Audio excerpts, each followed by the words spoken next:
നമസ്കാരം, മറ്റൊരു മൊബൈൽ ടിപ്പിലേക്ക് സ്വാഗതം. നമ്മൾ എന്തെങ്കിലും ഒരു പ്രോഡക്റ്റ് ഗൂഗിളിൽ സെർച്ച് ചെയ്യുകയാണെങ്കിൽ നമുക്ക് വരുന്ന പരസ്യങ്ങൾ അതുമായി റിലേറ്റ് ചെയ്തതായിരിക്കും. ഞാൻ എൻ്റെ മൊബൈലിൽ ഇവിടെ ഗൂഗിളിൽ ബെസ്റ്റ് കമ്പ്യൂട്ടർ അണ്ടർ 30,000 എന്ന് ഞാൻ ജസ്റ്റ് ഒന്ന് സെർച്ച് ചെയ്തു.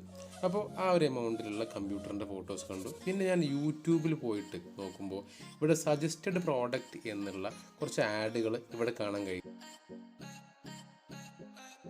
ഇത്തരം പരസ്യങ്ങൾക്ക് പറയുന്നത് സെർച്ച് റിലേറ്റഡ് ആഡ്സ് എന്നാണ്. ഞാനൊരു എക്സാമ്പിൾ കൂടി കാണിക്കാം. ഞാൻ എൻ്റെ മൊബൈലിൽ ഒരിക്കൽ കൂടി ഇവിടെ സെർച്ച് ബാറിൽ മറ്റൊരു പ്രൊഡക്റ്റ് കൂടി ഞാനൊന്ന് സെർച്ച് ചെയ്യുന്നു. ഇവിടെ മൊബൈൽ ഫോൺ എന്ന് ഞാൻ സെർച്ച് ചെയ്തു. മൊബൈൽ ഫോൺ അണ്ടർ 10,000 എന്ന് സെർച്ച് ചെയ്തപ്പോൾ കുറച്ച് മൊബൈൽ ഫോണിൻ്റെ ആഡ്സ് വന്നു. ഇനി ഞാൻ നേരെ ഈ മൊബൈൽ ഫോണിൻ്റെ ഇവിടെ ഞാൻ സെർച്ച് ചെയ്തിട്ട് നേരെ യൂട്യൂബിലേക്ക് ജസ്റ്റ് ഒന്ന് പോയി നോക്കുന്നു. യൂട്യൂബിലും ഇപ്പോൾ നോർമലി നമ്മുടെ ഈ സെർച്ചുമായി റിലേറ്റ് ചെയ്ത പരസ്യമാണ് വരേണ്ടത്. നേരത്തെ ഞാൻ മൊബൈൽ സെർച്ച് ചെയ്തു, യൂട്യൂബ് ജസ്റ്റ് ഒന്ന് റീഫ്രഷ് ചെയ്യുന്നു. താഴെ പോയി നോക്കുമ്പോൾ ഇവിടെ സജസ്റ്റഡ് ആഡ് സജസ്റ്റഡ് പ്രോഡക്റ്റ് എന്നുള്ളതിൽ ഇവിടെ മൊബൈലും കമ്പ്യൂട്ടറും മിക്സ് ചെയ്തിട്ട് നമുക്കിവിടെ വന്നതായിട്ട് കാണാൻ കഴിഞ്ഞു.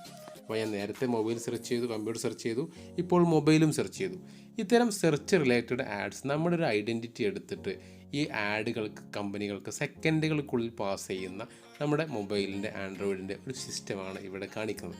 ഇതെങ്ങനെ സ്റ്റോപ്പ് ചെയ്യാം, നമ്മുടെ ഐഡൻറ്റിറ്റിയിലുള്ള നമ്മൾ സെർച്ച് ചെയ്യുന്ന റിലേറ്റഡ് ആയിട്ടുള്ള ആഡുകൾ എങ്ങനെ വരുന്നത് സ്റ്റോപ്പ് ചെയ്യാം എന്നാണ് ഇന്ന് ഞാൻ പറയാൻ പോകുന്നത്.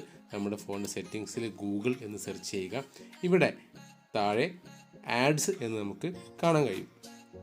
അതിൽ ജസ്റ്റ് ഒന്ന് സെർച്ച് ചെയ്യുക. ഇവിടെ ആഡ്സ് ബൈ ഗൂഗിൾ എന്ന് കാണുന്നുണ്ട്. നമ്മുടെ യുവർ അഡ്വർടൈസിങ് ID എന്ന് പറഞ്ഞിട്ട് നമ്മൾ അഡ്വർടൈസിങ് ID ഇവിടെ കൊടുത്തിട്ടുണ്ട്. ഇതാണ് എൻ്റെ മൊബൈലിൻ്റെ ഞാൻ ഇപ്പോൾ സെർച്ച് ചെയ്ത അഡ്വർടൈസിങ് ID. എൻ്റെ ഓരോ സെർച്ചിനനുസരിച്ചും ഈ ഒരു ID ഇങ്ങനെ മാറ്റം വന്നുകൊണ്ടേയിരിക്കും. ഇവിടെ മുകളിൽ റീസെറ്റ് അഡ്വർടൈസിങ് ID എന്ന് കൊടുത്ത് നമുക്കിത് റീസെറ്റ് ചെയ്യാവുന്നതാണ്. അങ്ങനെയാണെങ്കിൽ നമ്മുടെ ഈ നമ്മൾ സെർച്ച് ചെയ്തതുമായി ബന്ധപ്പെട്ടുള്ള പരസ്യങ്ങൾ നമുക്ക് ഒരിക്കലും വരുന്നതല്ല. ഇവിടെ മറ്റൊരു ഓപ്ഷൻ കൂടിയുണ്ട്, opt out of ads personalisation. നമ്മുടെ സെർച്ച് ബന്ധമില്ലാത്ത പരസ്യങ്ങൾ നമുക്ക് കാണണോ എന്നും കൂടി പറയുന്നുണ്ട്. അത് ഓൺ ചെയ്താൽ അതും നമുക്ക് വരും. അപ്പോൾ ഇതാണ് ഇങ്ങനെയാണ് നമ്മുടെ സെർച്ചുമായി ബന്ധപ്പെട്ട പരസ്യങ്ങൾ നമുക്ക് വരുന്നത്. ഇത് ജസ്റ്റ് ഒന്ന് മനസ്സിലാക്കാനും നമ്മുടെ റീസെറ്റ് നമ്മുടെ ഈ സെർച്ച് റിലേറ്റഡ് ID പരസ്യങ്ങൾ അഡ്വർടൈസ്മെൻറ്റ് എങ്ങനെ സ്റ്റോപ്പ് ചെയ്യാം എന്നുകൂടി മനസ്സിലാക്കാനാണ് ഈ വീഡിയോ ചെയ്തിട്ടുള്ളത്. ഇഷ്ടമായെങ്കിൽ ലൈക്ക് ചെയ്യാൻ മറക്കരുത്, ചാനൽ സബ്സ്ക്രൈബ് ചെയ്യാനും മറക്കരുത്. Thank you. Have A nice day.